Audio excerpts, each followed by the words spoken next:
Acceder a una educación de calidad es un derecho que la sociedad y el Estado deben garantizar a todos los peruanos y peruanas, sin distinción socioeconómica, étnica, de género, ideológica o religiosa.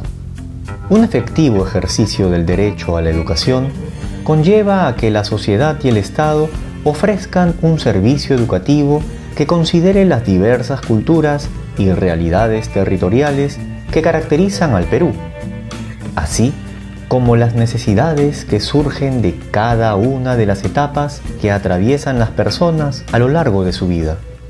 Todos los derechos de una u otra manera están vinculados, pero el derecho a la educación está probado que es el que te abre las posibilidades al ejercicio de otros derechos, y como derecho del cual es garante el Estado, es exigible.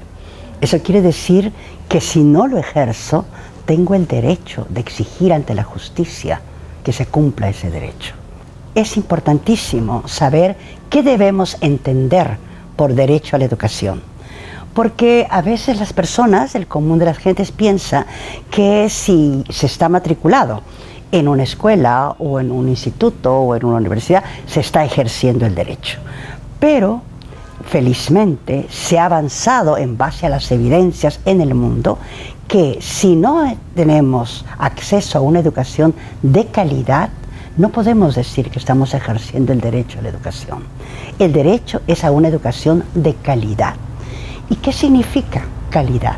En resumen, significa que aprendemos aquello que tiene sentido para mi vida y para la vida de mi comunidad.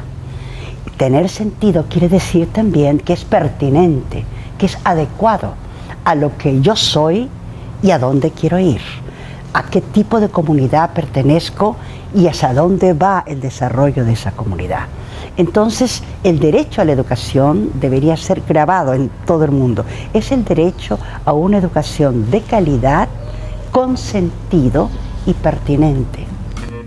Para que el ejercicio del derecho a la educación sea una realidad, no basta que esté contemplado en la Constitución y las leyes.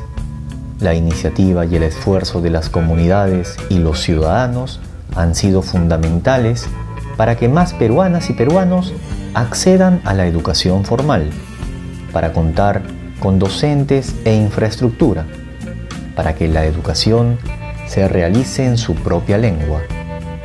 Se han dado avances, pero aún hay mucho por hacer. Y por lo tanto, la educación, para ser ejercida, supone en primer lugar acceso. Yo creo que en el caso peruano se ha hecho un esfuerzo importante en el acceso en términos de cobertura, ¿no? Los primeros objetivos del milenio nos ponen en un buen lugar en ese sentido, pero no solamente basta la cobertura, ¿no? Implica calidad de la educación, implica capacidad para llegar a las personas de acuerdo a su diversidad cultural, que es uno de los grandes retos en el caso peruano, y por lo tanto entonces el enfoque de derechos se va complejizando en ese sentido, ¿no? Hoy día, cuando hablamos de acceso, decimos que prácticamente el 99% de los niños tiene matrícula en educación primaria. Sin embargo, si vamos a la educación secundaria, la cobertura es mucho menor y bajamos alrededor del 70%. Entonces quiere decir que los niños que llegan a la edad de 12, 13 años, cuando ya tienen que entrar a la segunda parte de la educación básica regular, que es lo que nosotros llamamos normalmente la secundaria, no necesariamente está garantizado su acceso. Y los niños tienen que viajar a un sitio, ir a una ciudad donde sí encuentren un espacio. Entonces hemos avanzado en educación básica en la parte de primaria, muchísimo, pero todavía nos falta mucho en la educación básica regular que corresponde a la secundaria.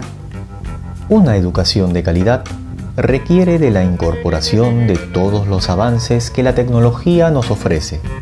Además, con el transcurso de los años, el concepto de educación se va renovando, porque las necesidades van cambiando.